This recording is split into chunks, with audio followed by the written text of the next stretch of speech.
बेनकाब हो रही आम आदमी पार्टी। नैतिकता पर आई थी, सिद्धांतों पर आई थी, आरोपों पे ही शीला दीक्षित जी मनमोहन सिंह जी से इस्तीफा मांग लेते थे।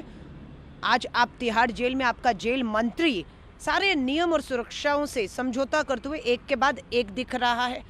आम आदमी पार्टी अभी भी उन्हें हिम्मत नहीं कर पा रही कि जेल मंत्री के जिम्मेदारियों से मुक्त करे, उल्टा उस पर लीपापोती कर रही है।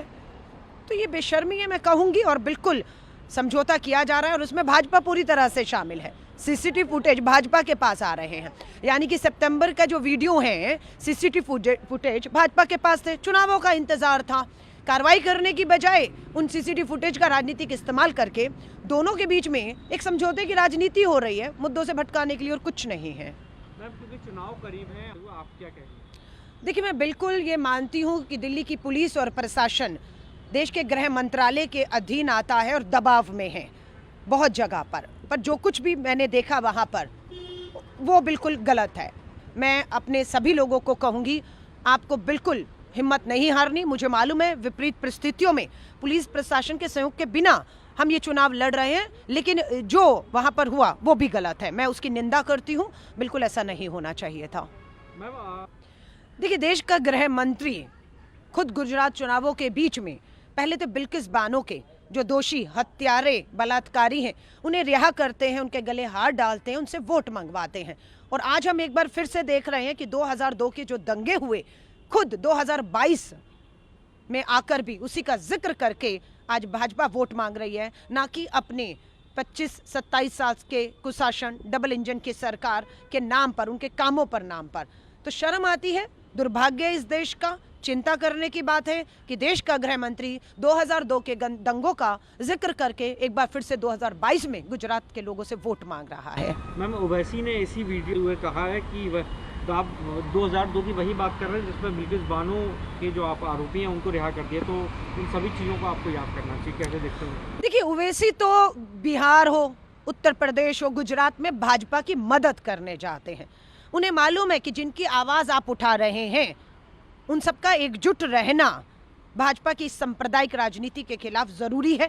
क्या वो आप एकजुट कर रहे हैं वहां जाकर उन्हें, या आप बांटने का काम कर रहे हैं भाजपा के इशारों पर? तो बात यह है कि बात जो हो रही है वो कांग्रेस भी कर रही है, और सीधे गुजरात में अगर आप देखेंगे भाजपा को सीधे टक्कर देते हुए कांग्रेस दिख रही है।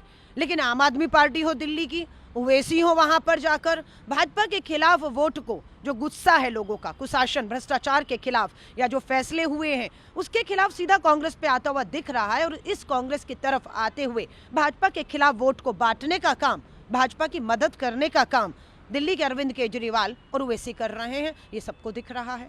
मैम, मनीष सिसोदिया ने कहा कि मेरे ऊपर जो तमाम आरोप लगाए गए उसमें चार्जशीट में एक तो शामिल नहीं किया गया, तमाम आरोप हुए, जांच बैठाई गई, एलजी को रिजाइन दे देना चाहिए।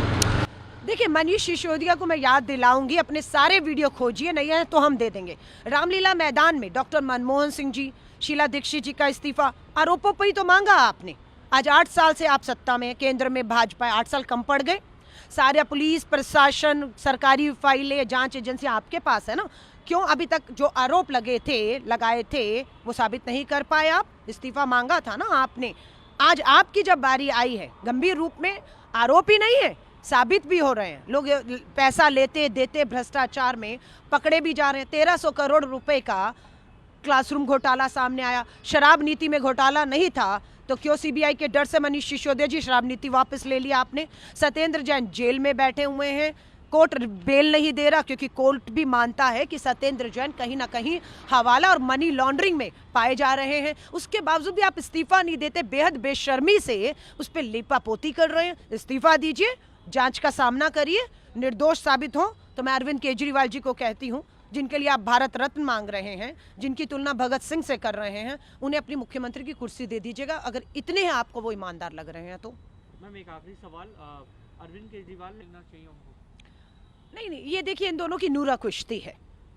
कल मनीष सिसोदिया आया, अपना 1300 करोड़ का क्लासरूम घोटाले के ऊपर शब्द नहीं बोला, उल्टा ये बोलकर चले गए दिल्ली को गुमराह, कि दिल्ली का उप मुख्यमंत्री बोल रहा है, दिल्ली को बता रहा है कि भाजपा का सांसद दिल्ली के मुख्यमंत्री की हत्या की साजिश कर रहा है। ये सिर्फ मुद्दों से भटकाने के लिए असल मुद्दों पर ना आ जाए। जो इनका कुशासन है, जहरीली हवाएं, दूषित जमुना का पानी, भ्रष्टाचार, जेल में मंत्री, इन सब मुद्दों से भाजपा और आम आदमी पार्टी को जवाब से बचना है। इसलिए दोनों के बीच में एक समझौता है कि हम मुद्दों से भटकाने के लिए एक दूसरे के लेकर यही बात करते रहें, सुर्खियां बनी रहें और हम लोग जवाबदेही से बच जाएं। भारतीय राष्ट्रीय कांग्रेस होने नहीं देगी। हम इन दो चेहरों के पीछे, एक प्रधानमंत्री जी के चेहरे के पीछे भ्रष्टाचारियों को छुपा दिया और दिल्ली के मुख्यमंत्री के चेहरे के पीछे भ्रष्टाचारियों को छुपाकर मुद्दों से बचने की कोशिश है। कांग्रेस इन छुपे हुए चेहरों के पीछे, इनके भ्रष्ट चेहरे, इनकी हकीकत दिल्ली के सामने लाएगी और मुद्दों पर ये चुनाव हो, ये हमारी पूरी कोशिश है।